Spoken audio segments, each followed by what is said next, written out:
कई बार हम ये सोचते हैं कि देश में इतने अच्छे कार्य हो रहे हैं, फिर भी समस्या कम होने का नाम नहीं ले रही है। सरकार अपने स्तर पर कई सुधार लाने की कोशिश कर रही है।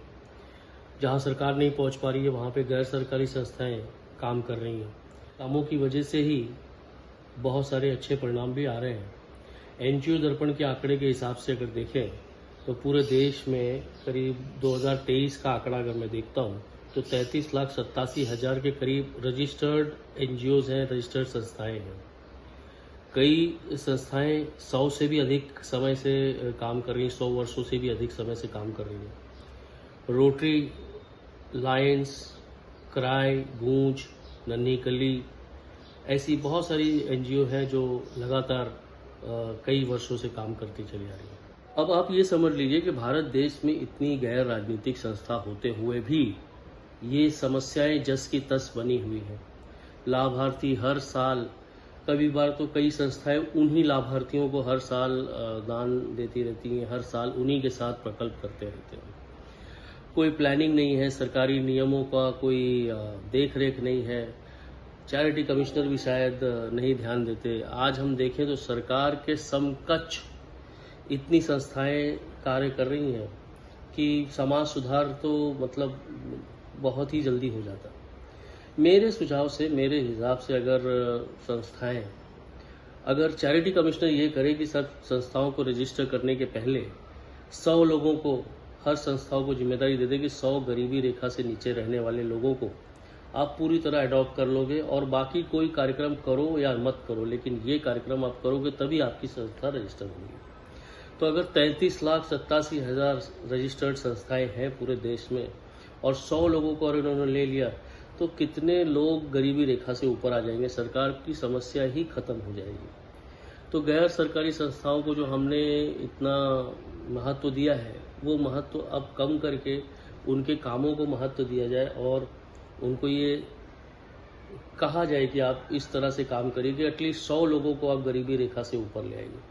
अन्यथा आपका संस्था को रजिस्टर रिन्यूअल करना मुश्किल हो जाएगा और अगले साल आपकी संस्था बंद हो जाएगी। ऐसी संस्थाओं को रजिस्टर्ड करने की ज़रूरत ही नहीं है जिन्होंने समाज सेवा के नाम पे सिर्फ अपना नाम करना, अलग अलग प्रोग्राम करना, यही सब करते हैं। और बाकी सामाजिक कामों में बहुत कम संस्थाएं, सभी नहीं लेकिन बहुत सी कम संस्थाएं ही इसमें ईमानदारी से काम कर रही हैं। अब दिक्कत यह है कि ऐसी संस्थाओं के नियम कानून के बायलॉज बने होते हैं और गाहे बगाहे इनके जो मेंबर्स हैं, कभी कभार वो नियम कानून पढ़ लेते हैं, नहीं तो वो नियम कानून ताक पे रखते हैं।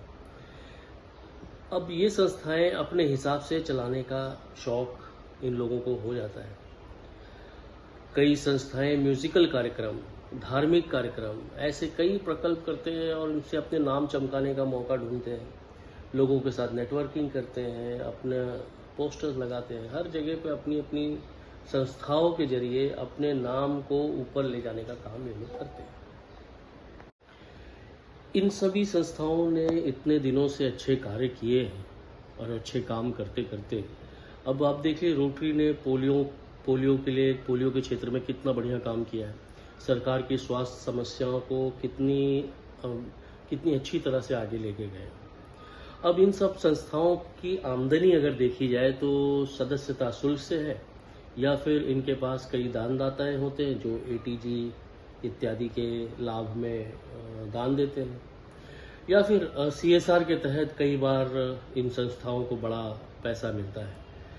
आजकल बड़ी कंपनी अपना खुद का ही एक एनजीओ बना लेती हैं और संस्था बनाकर, और उसमें पैसे ट्रांसफ़र करके अपने ही पैसों से लाभार्थी ढूंढकर उनके लिए काम करते हैं और उनका टैक्स भी फ्री हो जाता है और अच्छे सामाजिक कार्य भी हो जाते हैं।